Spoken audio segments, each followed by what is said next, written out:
Assalamualaikum warahmatullahi wabarakatuh. Buat para pendengar channel ACW, sekarang saya akan kembali membawakan cerita yang berjudul Babi Halal Untukku. Ini kisah nyata dari sebuah cerita dari teman saya. Jadi saya akan mulai menceritakan cerita ini. Cerita ini sangat menarik untuk didengar. Oke, tanpa berlama-lama lagi, langsung saja kita gas ke alur ceritanya. Aku adalah Robi. Umurku saat ini 15 tahun dan aku sedang bersekolah di SMA di desa sebelah. Ayah dan ibuku telah meninggal waktu aku berumur 5 tahun. Dan sekarang aku hidup dengan nenek dan juga kakekku. Jadi di cerita pertama ini dia memperkenalkan diri. Jadi sudut pandang ceritanya ini saya akan membawakan sudut pandang yang agak berbeda. Saya akan menjadi Robinya di sini. Oke, lanjut ke ceritanya. Sebenarnya aku adalah anak yang cukup rajin, tapi mungkin karena lingkungan dan keadaan, jadi aku menjadi pribadi yang agak nakal. Ya nakal seperti anak biasanya, mencuri, merokok, bolos. Itu sudah biasa aku lakuin. Ya, kenakalan remaja pada dasarnya lah. Dan waktu itu, cerita ini dibuat di tahun 1995. Pas aku kelas 1 SMA, aku sering sekolah tidak membawa uang jajan. Tidak membawa uang jajan sama sekali ya karena keadaan nenek dan kakekku yang tidak mempunyai uang. Tapi aku tidak pernah mengeluh karena aku sangat menyayangi mereka. Tak jarang aku juga sering membantu mereka di kebun untuk mencari kemiri. Ya apa aja. Selagi bisa buat aku jajan dan untuk ngasih ke nenek juga. Ya aku lakuin. Nah di kisah kali ini aku akan menceritakan apa yang pernah aku alami di tahun tersebut.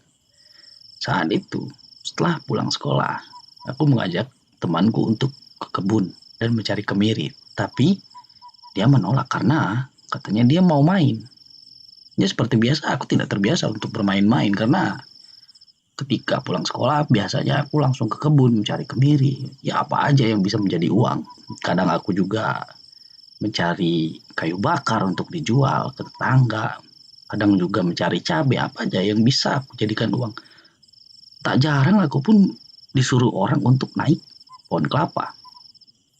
Setelah pulang kadang aku dimarahi oleh nenek dan kakekku karena ketika sudah naik pohon kelapa itu dadaku merah semua dan badanku jadi gatal-gatal kadang karena di atas pohon kelapa itu banyak semut.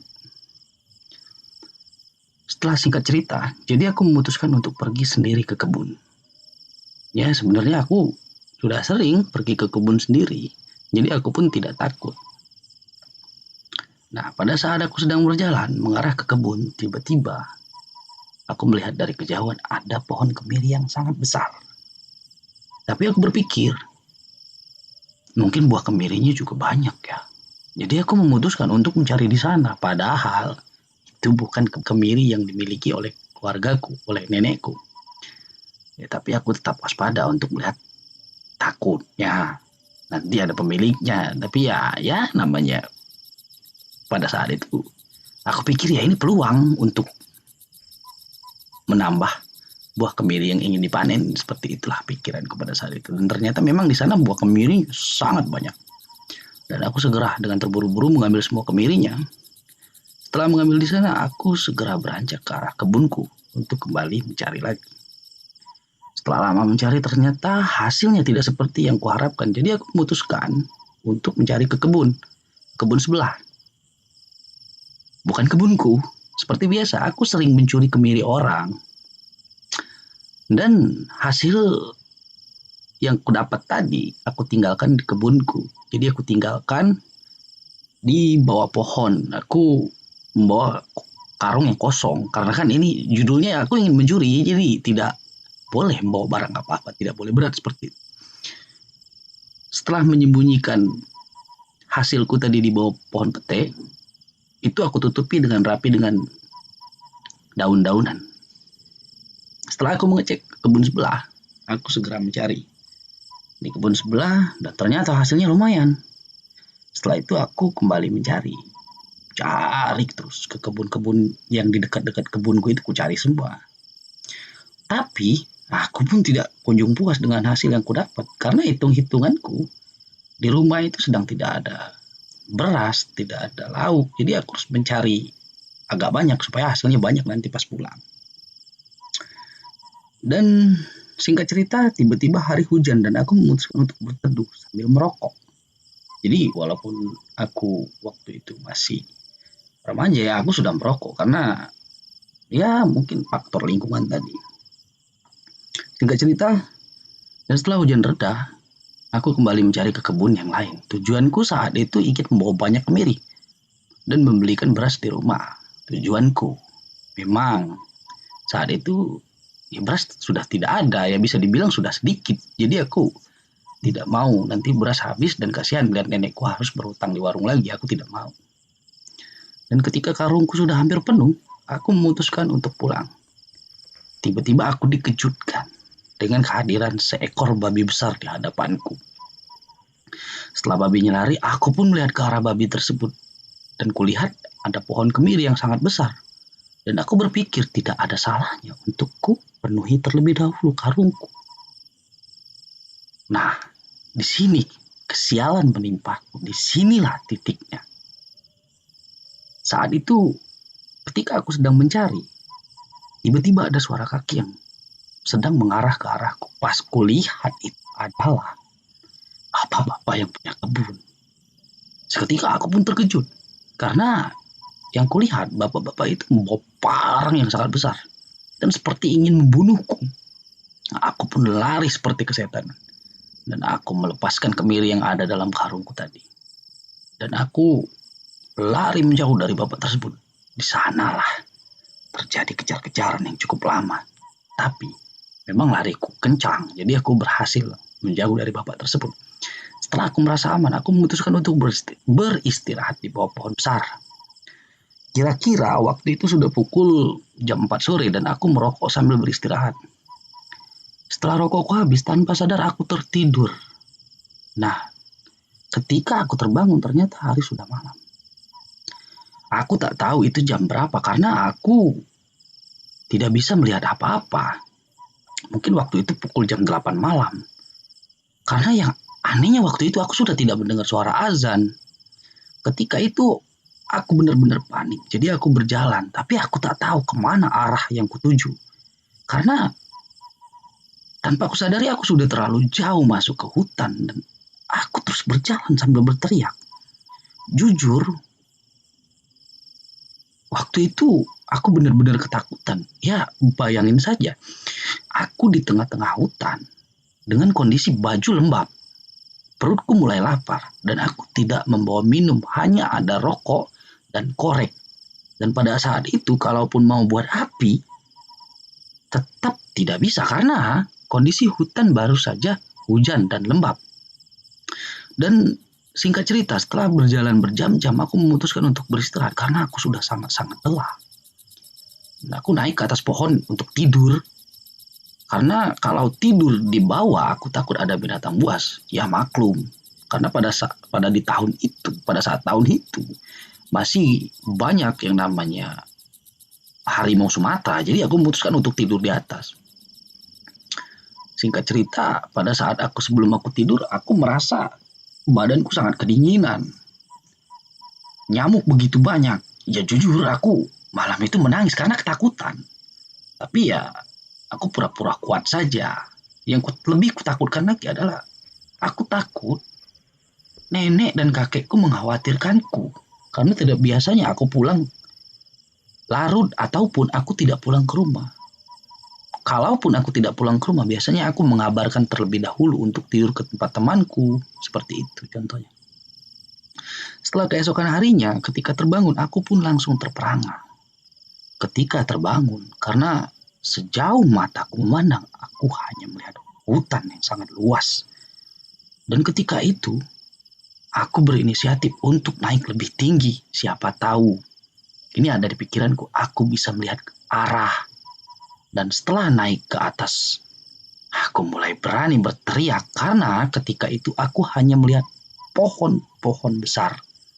Tidak ada tanda-tanda kehidupan yang kulihat. Dan setelah itu aku turun dan aku memutuskan untuk mencari jalan untuk pulang. Disinilah penderitaanku dimulai. Saat itu aku benar-benar haus dan lapar. Setelah aku berjalan jauh, aku melihat ada sedikit genangan air, kubangan air seperti itu yang mungkin bekas kawanan babi, dan tanpa basa-basi aku langsung minum air itu. Setelah puas minum, aku lanjut untuk mencari makanan. Juga mencari jalan pulang, aku mau pulang seperti itu. Setelah berjam-jam mencari, aku tak menemukan apapun. Dan yang lebih parahnya, aku malah bertemu lagi dengan bekas kubangan. Dan di sana aku mulai frustasi dan aku menangis sejadi-jadinya. Aku merasa aku bakal mati di sini karena aku sudah berjalan berjam-jam, tapi bertemu lagi dengan kubangan tersebut. Jadi aku merasa frustasi pada saat itu. Singkat cerita, ketika hari sudah sore, aku memutuskan untuk makan daun-daun yang berada di dekatku. Tapi ketika mau ditelan, aku tak sanggup untuk memakannya. Pada saat itu, yang ada di pikiranku, aku ingin pulang dan bertemu dengan kakek nenekku dan meminta maaf atas apa yang telah aku lakukan. Aku ingin berjanji pada mereka untuk tidak mencuri-mencuri kecil-kecil seperti itu lagi. Tapi apa dikata, sekarang posisiku lagi berada di tengah hutan. Ketika hari sudah mulai malam, di hari kedua, aku berniat naik lagi ke atas pohon.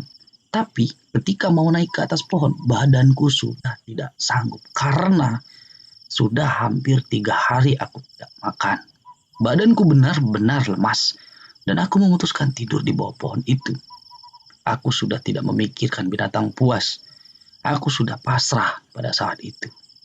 Singkat cerita, sudah di hari ketiga aku di hutan itu. Aku kembali berjalan mencari jalan untuk pulang. Tapi di hari ini aku memberi tanda dengan pisau. Karena kan di awal tadi aku ceritakan aku membawa pisau dan juga membawa korek. Tapi untuk membuat korek itu, karena kondisi hutan itu lembab dan hujan, jadi untuk membuat api di hutan yang besar itu susah. Mungkin teman-teman di sini pernah merasakan apa yang sedang kujelaskan. Jadi setelah membuat tanda menggunakan pisau supaya aku tidak kembali lagi ke tempat itu, dan hal yang ku tak ingin kembali pulang, aku kembali ke tempat air comberan itu lagi. Tapi ketika aku sedang menangis meratapi nasibku, aku mendengar ada suara yang sangat kencang tak jauh dariku. Dan aku menghampiri suara tersebut. Ternyata itu adalah suara babi yang sedang terjepit di sela-sela pohon.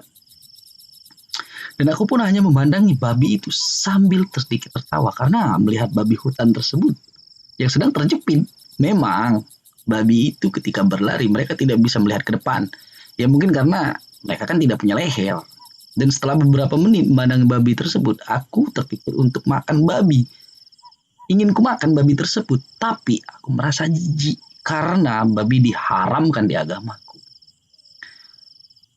Ya, singkat cerita, aku pun memutuskan untuk mengikat babi tersebut untuk dijadikan teman. Kuikat menggunakan akar-akar yang ada, akar-akar pohon seperti itu. Dan ketika hari sudah sore, aku memutuskan untuk membuat api. Karena keadaan hutan tersebut sudah tidak lembab lagi lah, sedikit kering, jadi bisa membakar kayu. Dan ketika malam itu aku tertidur di bawah pohon besar, tapi bedanya malam ini aku mempunyai teman, yaitu seekor babi hutan yang lumayan besar. Dan ketika keesokan harinya aku merasakan perutku mulai sakit dan luka-luka kecil di kakiku mulai infeksi. Dan di hari keempat, ini singkat cerita, aku di hutan itu sudah 4 hari tidak makan, cuma minum air comberan. Mulai frustasi, kepala mulai pusing, perut mulai sakit. Ya seperti itulah keadaanku waktu itu. Di hari keempat ini aku memutuskan untuk menyembelih babi tersebut karena aku sudah benar-benar lapar. Aku berkata dalam hatiku, ya Allah, maafkan aku. Tapi sekarang hanya ini yang bisa ku makan. Dan setelah aku sembelih babi tersebut, dan kubersihkan isi perutnya. Aku mencuci daging babi tersebut di air comberan yang tadi. Kalau kalian ingat, tempat ku minum yang tadi. Jadi aku membersihkan darahnya seperti itu. Setelah itu aku berinisiatif untuk mencari belimbing, karena biasanya kalau di hutan Sumatera itu banyak belimbing-belimbing hutan, tapi kalau untuk dimakan itu tidak bisa karena rasanya benar-benar asam. Aku mengambil belimbing tersebut dan kujadikan bumbu untuk babi yang akan kupanggang. Jadi kuoleskan, jadi biar ada rasanya seperti itu. Setelah semuanya siap, aku memanggang babi tersebut dan tak lupa kuolesi belimbing hutan yang sudah kusiapkan. Beberapa saat setelah menunggu babi tersebut, setelah babinya siap untuk dimakan, ketika akan makan babi ini aku menangis. Karena aku ingat dengan nenek dan kakekku, aku rindu pada mereka. Dan setelah itu, tanpa banyak basa-basi, ya aku memakan dengan lahap babi tersebut. Ya jujur waktu itu aku jijik. Karena ya memang aku belum pernah makan babi dan tak pernah terpikir di kepalaku untuk makan babi seumur hidupku. Tapi aku berpikir, ya Allah tolong halalkan babi ini. Karena pada saat itu kondisiku sudah tidak bisa lagi untuk tidak makan babi tersebut, kan tidak ada yang bisa aku makan. Setelah merasa kenyang, singkat cerita, aku minum di air comberan yang tadi, yang masih tercampur dengan darah babi hutan. Tapi waktu itu sudah tidak ada rasa jijik yang kurasakan, karena ya kesel habis makan daging babi begitu banyak, karena aku makan dengan begitu lahapnya. Setelah makan babi, aku merasa begitu berdosa, aku merasa begitu hina karena sudah makan babi ini, dan aku berteriak, Tuhan tolong aku. Setelah itu aku tertidur, aku tak tahu lagi. Mungkin ya karena aku sudah kenyang, jadi aku tertidur di bawah pohon itu. Setelah berjam-jam, setelah keadaan, ya mungkin waktu itu sudah mau maghrib, aku kembali berteriak, ya Allah, kalau aku umat Nabi Muhammad, tolong selamatkan aku ya Allah, aku sudah tidak tahan ya Allah. Tak lama, di sini mulailah keajaiban terjadi. Tiba-tiba aku mendengar suara orang tak jauh dariku, padahal mereka sudah mencariku. Beberapa hari, sudah 4 hari mereka mencariku, tapi tak pernah bertemu denganku. Entah apa yang sedang kualami ini. Ya mungkin setelah dewasa aku mendengar bahwa di hutan itu ada yang namanya setan keder, yang kita dibuat muter-muter di situ-situ aja. Orang mau mencari kita juga tetap tidak ketemu, seperti itu. Singkat cerita, aku dibawa ke kampungku dengan keadaan yang lemas. Aku dibawa dan aku diantarkan pulang ke rumahku. Setelah di rumah aku menangis, aku meminta maaf dengan nenekku. Kuceritakan semuanya, kuceritakan dari awal apa yang sedang terjadi, apa yang sudah kualami. Kuceritakan apa dosaku pada saat itu. Aku menangis, aku meminta maaf, dan aku berjanji untuk tidak melakukan hal tersebut lagi. Ya inilah singkat cerita storyku. Pada saat itu mungkin babi halal untukku. Mungkin ini bisa jadi pelajaran untuk kalian untuk tidak berbuat macam-macam, termasuk ya mencuri. Terima kasih.